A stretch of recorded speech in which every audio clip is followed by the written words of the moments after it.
President Donald Trump said he authorized the CIA to operate inside Venezuela to clamp down on illegal flows of migrants and drugs from the South American nation, but stopped short of saying they would have authority to remove President Nicolas Maduro.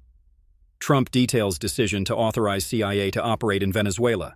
Follow this channel, ECOchnneltv, for more updates on international news. President Donald Trump said Wednesday he authorized the CIA to operate inside Venezuela to clamp down on illegal flows of migrants and drugs from the South American nation, but stopped short of saying they would have authority to remove President Nicolas Maduro.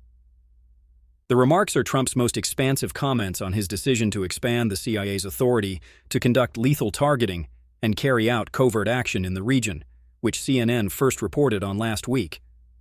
The president updated the CIA's authorities around the same time he signed a secret directive ordering the military to begin striking Latin American drug cartels earlier this summer, sources have said. Trump tied the authorization to his efforts to go after drug smuggling. "We have a lot of drugs coming in from Venezuela, and a lot of the Venezuelan drugs come in through the sea, so you get to see that, but we're going to stop them by land also," Trump said in the Oval Office. Without saying his aim was to oust Maduro from power, Trump said he felt Venezuela's leaders were feeling pressure. "I think Venezuela is feeling heat, but I think a lot of other countries are feeling heat too. We're not going to let this country, our country, be ruined because other people want to drop, as you say, their worst," he said, referring to his false claim that countries emptied their prisons and mental institutions to send people to the United States.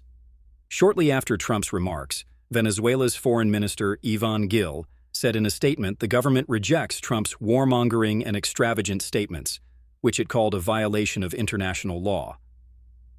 "We view with extreme alarm the use of the CIA, as well as the military deployments announced in the Caribbean, which amount to a policy of aggression, threat, and harassment against Venezuela," the statement posted on Telegram said.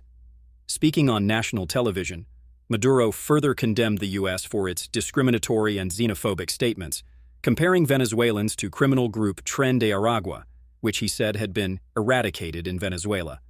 In a message to the American people, Maduro said, "Not war, yes peace," in comments broadcast by Venezuelan. The comments came a day after Trump announced the U.S. military conducted yet another strike on a boat alleged to be trafficking drugs off the coast of Venezuela, killing 6 people on board.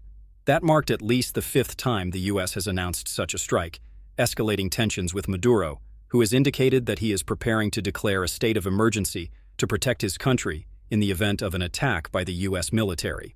Neither Trump nor his administration have offered evidence that these were drug trafficking vessels, but they have produced a classified legal opinion that justifies lethal strikes against an expansive list of cartels and suspected drug traffickers, according to multiple people familiar with the matter.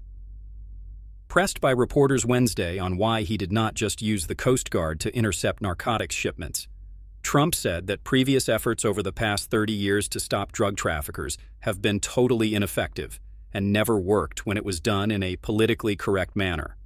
Some Democrats on Wednesday questioned the legality of the moves, suggesting the president was moving beyond his authority and noting Congress was doing little to stop it. Democratic Senator Peter Welch of Vermont told CNN that Congress was abdicating its responsibility by not doing oversight. "We have asked for, what's the legal basis upon which you're doing this? No answer. So,